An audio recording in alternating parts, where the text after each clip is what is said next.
그래서 이제 이분도 그러고 저는 이제 예전에 월트 윙크라는 분 인게이징 파워였어요. 사탄의 체제와 이제 예시 비폭력으로 번역이 된 거죠. 그랑 The Third Way라고 이제 그런 책들을 보면 그분도 철저히 비폭력 무장주의를 지지한 사회 신학자거든요. 근데 뭐 그분도 그렇고 뭐 최근에 보는 월트 브루그만 여러 분들 보면 다 약간 요 맥락이 있는 것 같습니다. 그런 부분에 대해서 철저히 우리는 비폭력을 지향을 해야 된다. 그런 근데 이제 좀 복잡한 것 같습니다. 그러니까 아까 얘기했듯이 그런 상황에 딱 처하면 그 인권 그럼 우리가 그냥 기도하고 그냥 우리는 비폭력만 주장하면서 전쟁에 설주하는 거지. 그래서 죽어가는 사람들은 뭐 어떻게 해야 되지? 어떤 체제적인 국가적인 폭력 행위에 노출된 사람들에 대해서는 혹은 인종 청소 이런 것이 있었을 때 유엔 나토나 이런 데서 파병하지 않습니까? 그런데 오히려 거기 가는 군인들은 그럼 어떻게 이해를 해야 되지? 저들을 보호하기 위해서 가는 그 사람들에 대한 이건 단순한 그냥 이건 뭐 전쟁 뭐 이런 부분이라기보다 좀 더 고차원적인 문제로 저희가 좀 앞에 이제 또 제가 좀 다시 카운터를 하기 위해서 제 스스로 어떤 변신을 해본다면 맨 앞에 그 이야기를 시작하는 게 그 히로시마의 폭탄을 떨어뜨리러 가는 그 비행기를 축복해줘서 보냈던 하나님의 뜻을 수행한다 했던 그 가톨릭 군종 사제가 실제로 어떤 일이 벌어졌는지를 보고 히로시마까지 나중에 가 자기가 무슨 짓을 한 건가를 보면서 이건 이제 좀 어떤 면에서 자기가 기독교가 가장 저점에 있을 때 거기 사제로 있었던 거구나 라고 얘기하는 좀 과장인지 모르겠습니다만 자기들이 전쟁하는데 죽은 또 우리 그 저쪽 사람들도 있는 건데 그러니까 약간 좀 한국교회 만 크리스천을 완전했잖아. 그러니까 아무튼 그래서 그 약간 좀 여러 가지 생각이 드는 건 사실입니다. 좀 말씀하신. 근데 저는 이게 논의를 금방 그 시리아 수준으로 높이기 전에 교회가 사회에서 구체적으로 어떤 피해를 본다고 했을 때 지금 한국 교회에 얼마나 재판이 많습니까? 그러니까 이런저런 방식, 그러니까 손해를 본다고 생각하면 그 손해를 하나도 감당하지 않고 거기서 이제 법적 권리에 대해서 이야기를 하게 되는데 그러니까 그런 부분에 일차적으로 적용이 돼야 되는 겁니다. 우리가 살 때 일방적으로 이런 환경적 피해를 받다 의지대로 그 적용을 교수님 제가 짐작컨대 의도하시는 그 적용하고 저는 반대 적용도 좀 가능하다고 생각하는데 그 법으로 하는 거는 일단 폭력으로 하는 것보다는 나으니까 그 측면이 분명히 있어요. 네, 근데 저는 그러니까 여기서 말하는 그 폭력이 물리적 폭력인가에 대해서 비폭력 무저항이라고 했을 때 무저항이라는 게 여러 가지 차원이 이제 있을 텐데 내가 날 때리려고 하면 내가 그냥 계속 그래 때려 이렇게 하고 맞는 그것도 있겠지만 오늘날 그렇게 하면 오늘날 그러니까 우리 사회에서는 이제 결국 먼 나라에서 일어나는 전쟁 얘기밖에 할 게 없는 거예요. 물리적으로 아무 일도 안 일어나요. 우리 사회 지금 일상적인 폭력을 경험하는 분들이 여기 앉아 있을 것 같지 않거든요. 불과 몇 달 전에 양심적 폭력 거부가 지금 이제 그 자체가 합법화가 됐지 않습니까? 그리고 그걸 대체하는 그 제도를 만들고 있는 중이라서 저는 이거 우리 현실에 좀 굉장히 깊숙이 이미 들어와 있다. 근데 양심적 병역 거부 제가 거기에 대해서 또 바이어스가 있어서 그럴지 모르지만 양심적 병역 거부와 관련해서 많은 기독교인들이 그걸 반대하면서 나오는 이야기는 혹은 뭐 전체적으로 봤을 때 기독교 포함 손해 보기 싫다는 것 같거든요. 그렇다면은 이제 그게 근데 무저항이라는 건 손해를 감수하는 거잖아요. 그러니까 그게 손해인지 아닌지도 또 뭐 가려봐야 되겠지만, 그러니까 지금 같은 시절에는 굉장히 손해 보기를 정말 싫어하는 그런 사회에서의 무저항에 대한 비폭력 무저항이 높다 그런 생각을 하게 됩니다. 제가 예를 좀 들고 싶은 저희 교회가 이제 어디 사서 들어갔는데 이제 물이 떨어지는 거예요. 그리고 위층이 공간이 공용 공간인데 이제 4층이 자기 그 개인 사유지를 쓰고 있는 거예요. 공용 공간을. 근데 이제 교회가 들어와가지고 우리가 여기 써야 되겠다고 주장하는 것에 대해서 되게 민망하더라고요. 약간 물 샌다고 또 너네가 돈 물어내. 그리고 뭐 또 여기 올라온다고 전기 더 든다고 돈 내라고 하는데 우린 못 내! 이런 거 하는 게 우리가 그래도 교회인데 이 사람들을 안 믿는 사람들인데 어느 정도 희생을 우리한테 바랄 텐데 희생하는 모습을 못 보여주는 우리의 모습을 보면서 제가 좀 교회에서 되게 마음이 어렵거든요. 요새 작게 보면 그런 쪽도 좀 있지 않나 하는. 폭력의 문제인데 그거 원래 주장을 하세요. 그 부담 갖지 마시고 예. 그 당신은 그리스도니까 희생해 라고 누군가 요구한다면 예. 그거는 예수님을 찌르는 사람 같은 거예요. 그건 기독교적인 것도 저는 아닌 것 같아요. 그건 좀 괜히 좀 이렇게 죄책감에 그러시는 거고 폭력 문제로 폭력으로 돌아오자는 말은 아니에요. 네, 아까 먼저 말씀하세요. 아니에요, 먼저 말씀하세요. 먼저 하세요. 요즘은 맨 퍼스트. 네. 저는 궁금한 게 성경이 이걸 중요하게 생각하고 있는 문제가 이 문제가 폭력에 대해서 굉장히 얘기를 하고 싶거든요. 만약에 그게 아니다면 성경이 이야기를 하는 좀 룰을 딱 만들어가지고 폭력을 안돼 이렇게 룰을 만드는 게 문제가 있지 않냐. 만약에 그게 아니라면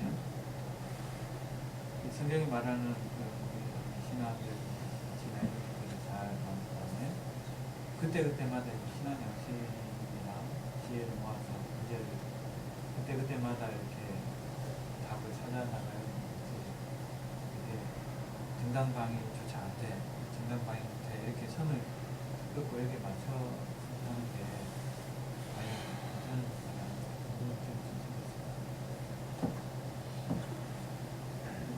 이 저자가 이 부분에서 제일 강력하게 말할 수 있는 논거는 신약 성서의 가르침이 너무 명확하다. 그 우리가 못 따를 뿐이, 그러니까 우리가 지금 피하고 요리조리 하는 거지 이 주장은 너무 명확하다. 아까 그 여러 가지 예가 나왔지만 예를 들면 바로 이제 학생들한테도 이렇게 막 질문을 자주 받는 게 그런 거거든요. 안중근 의사의 그 어떻게 볼 거냐, 의병 활동 왜 우리 그거 어떻게 볼 거냐. 그러면 또 그 폭력은 이렇게 한 가지 룰을 가지고 이렇게 평가를 할 수가 있을까? 너무 맞습니다. 일제시대의 끈물이에요. 안중근의 동생들을 앞세워서 안중근이 사돌리게 됐습니다. 일제가 안중근이 그리스도인으로서 폭력을 행사했으니까 잘못했다 라고 말하도록 만들었습니다. 비폭력 평화주의를 본인이 하는 건 대단히 가치 있는 측면들이 많은데 문제는 이것도 오용될 수 있다는 거예요. 피해자의 길을 강요하는 방식으로 권력이 심지어는 이것까지를 오용했던 모습이 실제로 우리 역사에 있어요. 그 얘기는 잘 안 채워집니다 지금. 무슨 것 같습니다. 예. 아니 저는 아까 조교수님 말씀하신 대로 아까 폭력이 어떤 건지 좀 명확하게 정의하고 들어가야 될 필요가 있다고 말씀을 하셨는데 그게 확대가 되면 꼭 물리적인 폭력이 아니더라도 요새 언어 폭력이라는 말도 쓰고 감정 폭력이라는 말도 쓰고 이제 이렇게 되다 보면 그게 이제 결국 당하는 사람 입장에서 또 생각을 하게 되다 보면 너무 또 제한하는 게 아닌가 그런 생각이 좀 들어서요. 그래서 여기서 얘기하는 거는 이제 정당방위라고 폭력이라고 이렇게 좀 얘기가 됐지만 그런 거를 할 때 그러니까 폭력에 대해서 이야기를 할 때 좀 범위를 좀 더 자세하게 한번 생각을 해볼 필요가 있을 것 같고 여기 제목이 이제 하나님의 뜻인가 이렇게 나오잖아요. 근데 이제 하나님의 뜻인가라도 이게 하나님이 장려하는 것인가, 허용하시는 것인가, 아니면 묵인하시는 것인가, 이런 거에도 이렇게 차이가 있을 거라고 보거든요. 그러니까 우리가 행동을 결정하는 게 그것도 좀 생각해 볼 필요가 있지 않을까. 자, So, I don't know if he referenced Romans chapter 13 at all, but Romans chapter 13 is, it's a nice summary of the authority that God has given governments, but he doesn't talk about Christians though, only government. And so government has a different mandate, different directives than to believers, I believe. In Romans 13, I believe that God has given government the authority to set up death penalty if they want. I think it's permissible. I don't think it's required. You could read it as permissive. So just like in war, it's permissive. It's not required. It's permissive. And so with that logic, if he gave government the right to use the death penalty, right, permissive, then why wouldn't he give the believers the right to defend themselves as well? I mean, I believe he cherishes both entities, but he would cherish the believer more and their livelihood. So for him to say that you should kind of just submit to violence, that to me will go against the general spirit of Romans chapter 13, because Romans 13 is all about order and discipline, and he says the government can punish those who do evil and reward those who do good. So I think that's to me pretty clear. Between Matthew chapter 5, Romans chapter 13, which is for I think if the Matthew 5 is talking to believers, then that's a different mandate. That's a different sort of code of conduct. And then there's the code of conduct for governments, 13, which I think he's specifically talking about governments and submitting to their authority. They're different. They're not the same. Government doesn't have to turn the other cheek. If you sin, you do wrong, they'll arrest you and they'll prosecute you. You can't go to the judge and be like, "Oh, please forgive me, have mercy on me." To a Christian, well, okay, I'll forgive you. But a government doesn't have to forgive you. In fact, they shouldn't forgive you. They should punish evil.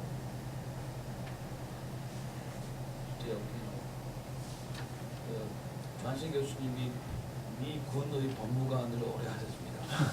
네. 그래서 그냥 이렇게 입장으로만, 그러니까 이론적인 입장으로만 하여튼 고민이 많이 됩니다.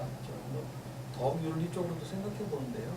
이게 비폭력이냐 아니냐 이렇게 해서 바른 판단을 가지는 거를 목표로 하는 게 과연 기독교 윤리의 바른 방향이냐, 아니면 비폭력 평화주의를 실현하기 위해서 어떤 이 윤리를 실현할 수 있는 역량을 갖추는 게 더 중요한 거냐고 생각할 때, 글쎄, 저 같으면 제가 이걸 만약에 다시 쓸 수 있다면 오래 참음이라고 하는 거예요. 어제도 잠깐 말씀하셨는데, 사랑에 관해서 사랑을 오래 참고 또 시작하지 않습니다.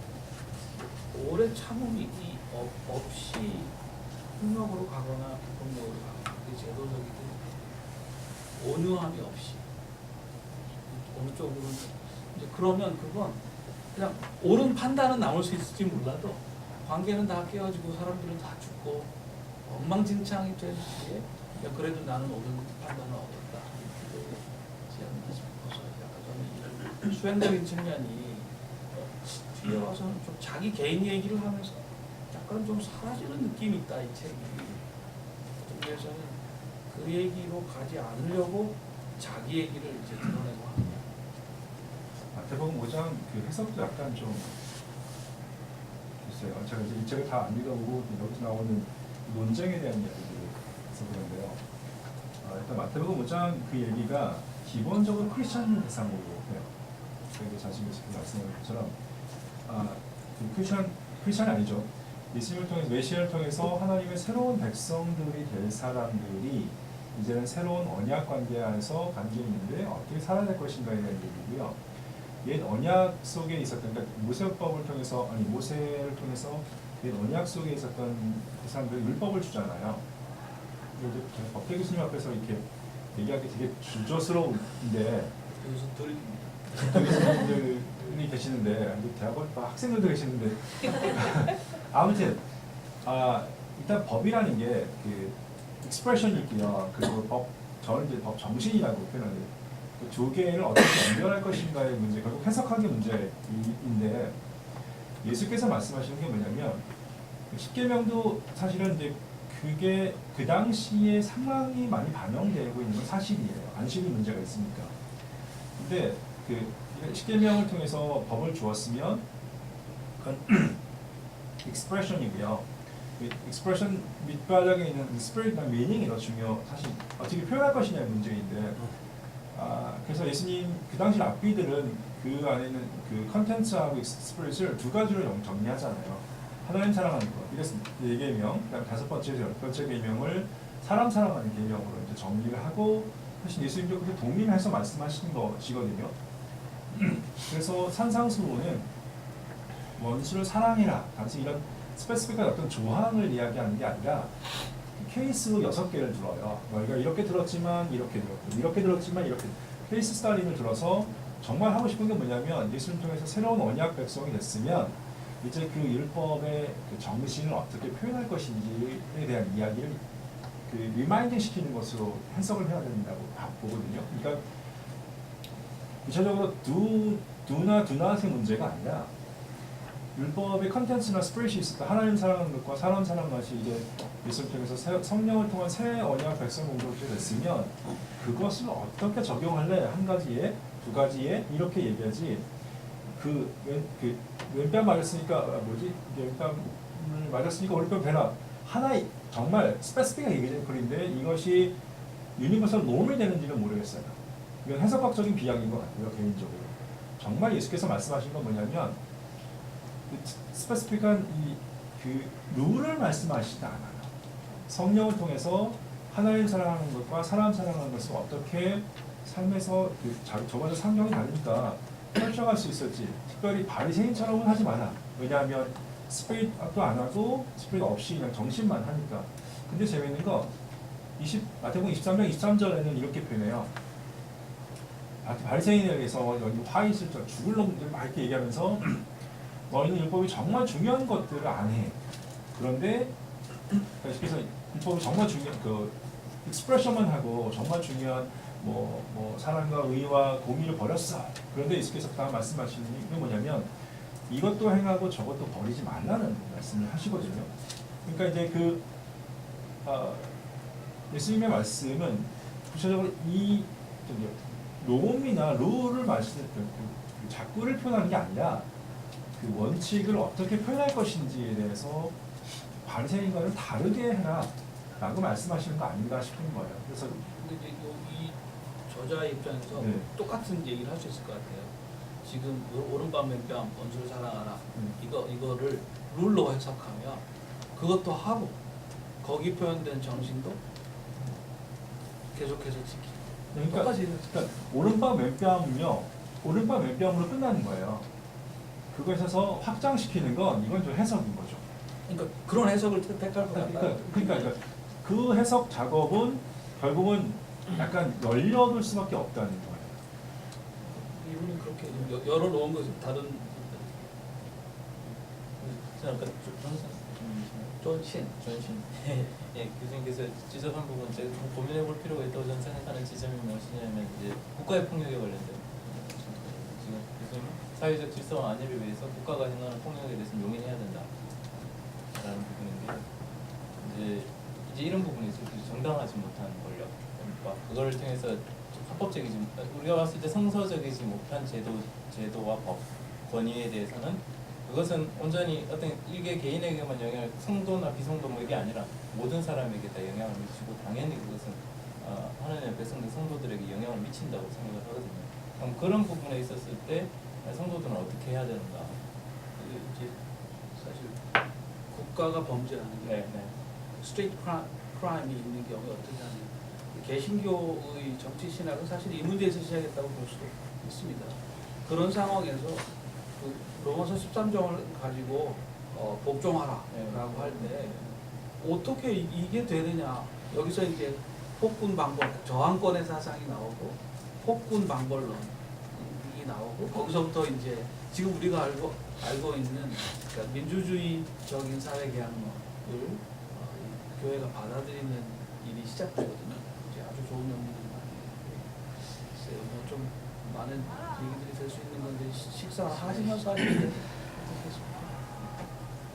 그러면 여기서 잠깐 끊고 1시 반까지 식사 시간으로